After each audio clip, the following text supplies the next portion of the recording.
Alright, we need to make a video talking about tech choices and overall things from the YCS. Later in the week, probably Wednesday, I will do an updated metagame discussion for the impact that I foresee from this event on the current format. So if you guys get some likes on this video, I will make your dream come true.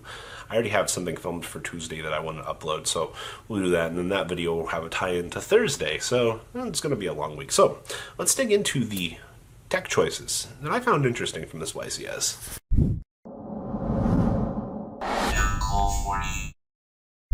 So YCS Dusseldorf and Dusseldorf actually competed this weekend. Fantastic time. We saw some interesting things from the event. I'm going to talk about my top 5 most interesting tech choices that I saw.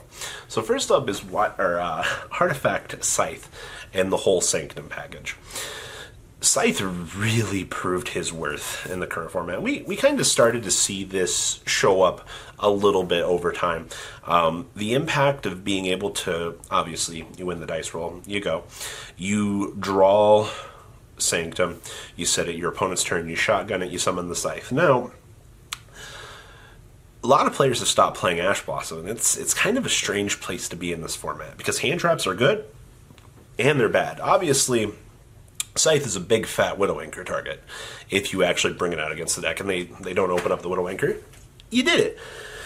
But we right now have a package that decks are exploring because it stops the opponent from engaging in the game. And I don't know if it's just kind of where the format has gone that we've started to rely on cards that deny the opponent access to the extra deck.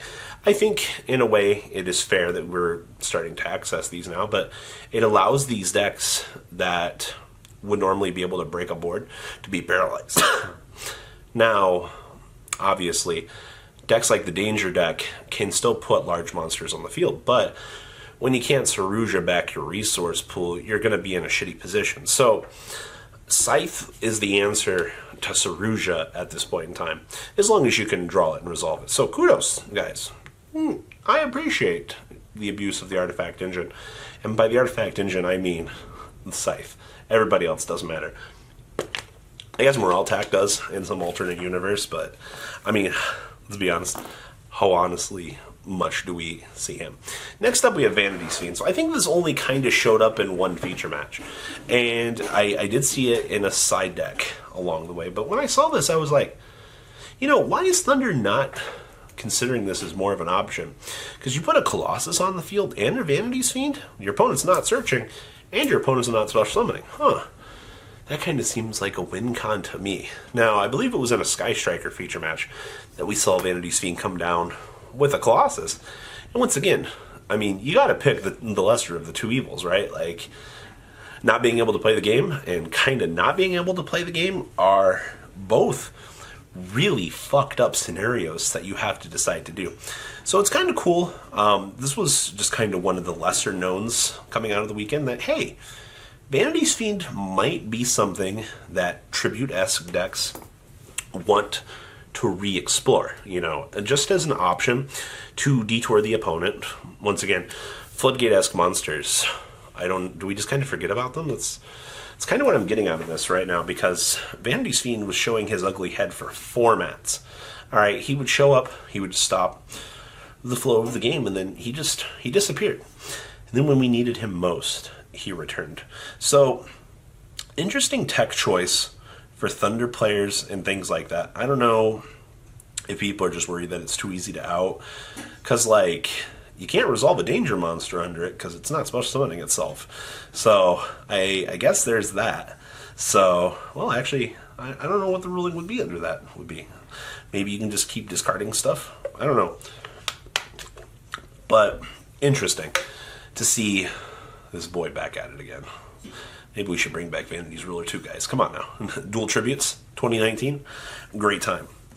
Now, next up on this list is actually Summon Limit.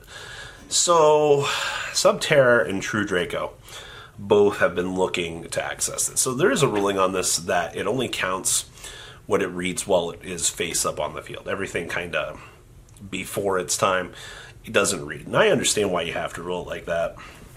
Call it what it is. I think it would be abusive if I could just go, oh, you committed this, and then flip it, and your opponent's like, oh, you already did your 2 for the turn. That'd be too broken. But we're using this right now as we go first, we draw it, we slow the entire tempo of your turn.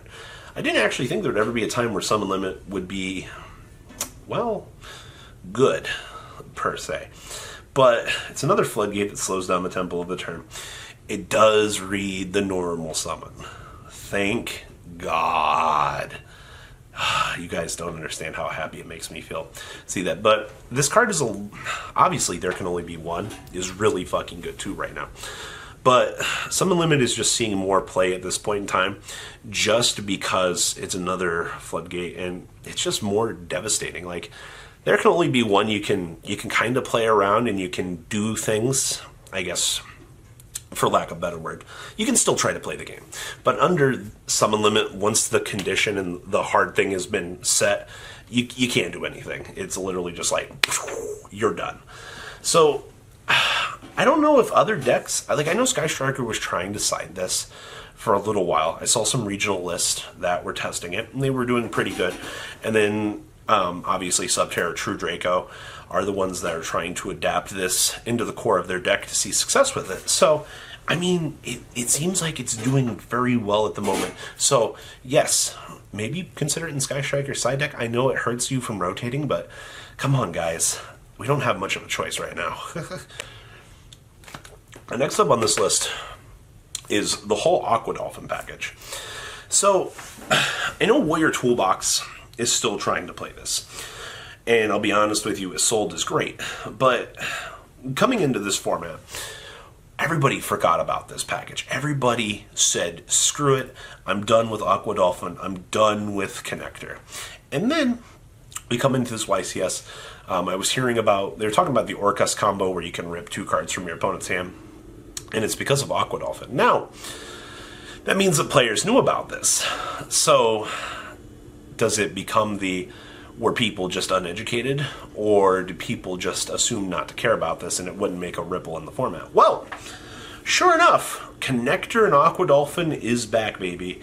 And sure, it's not a Gumblar for 4. Alright, we understand that. But being able, I saw this rip out a fucking Phantasme out of Raphael's hand in the feature, and I was just like, really? Like, you obviously have to hold the Phantasme until your opponent stabilizes more. But when the fact that your opponent can Aqua Dolphin you essentially at any stage and start ripping your most crucial cards, like, obviously normal summon Aqua Dolphin can rip out fucking your Droll and Lockbird, your Ash Blossom, your Ghost Ogre, you know, forcing out these cards before you can even make or take a turn, is that really fair? But yeah, the discard package is back, better than ever actually, and doesn't even need a Soul Day at the moment to be good.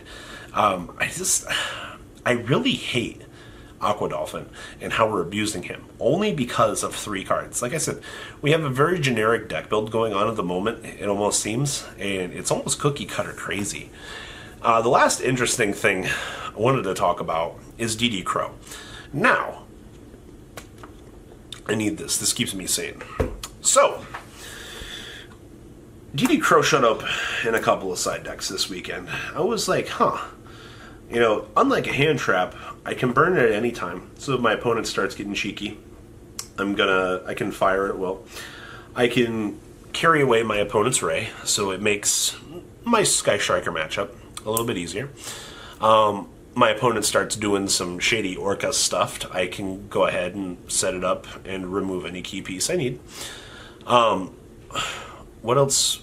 I kind of forgot what else we're trying to do with Crow at the moment. I was almost going to say when your opponent drops the stone in the graveyard, but oh yeah, Salamangreat. Oh, how could I forget about that?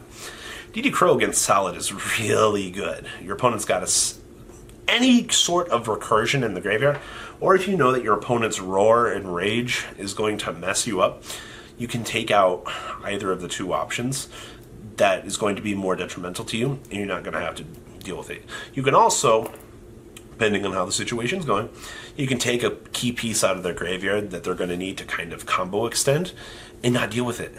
Isn't that great to hear? So yes, I know Ghost Reaper on the Heat Leo is really cute, but have you heard of DD Crow on any sort of graveyard-esque effect? Just interesting to see that DD Crow is getting his worth yet again in the current format. So that was the last tech choice that kind of made me intrigued for this event. Obviously, a lot of things going on from YCS Dusseldorf and Dusseldorf this weekend. I'm definitely looking forward to probably doing more of this come the metagame discussion, but these were the things that caught my attention the most. Do you guys agree? Please leave a comment down below. I encourage a discussion. I do read all my comments. And well, guys, I'm out. Peace. The ride never, well, truly ends. Thank you, patrons. Without you guys, I don't know what I'd be wearing in these videos. I might be a truffle shuffle incident all over again. Guys, please also check out VanCole40 for some awesome Vanguard content. Some other interesting stuff you might find up here on the left or in the description as well. Thanks for watching.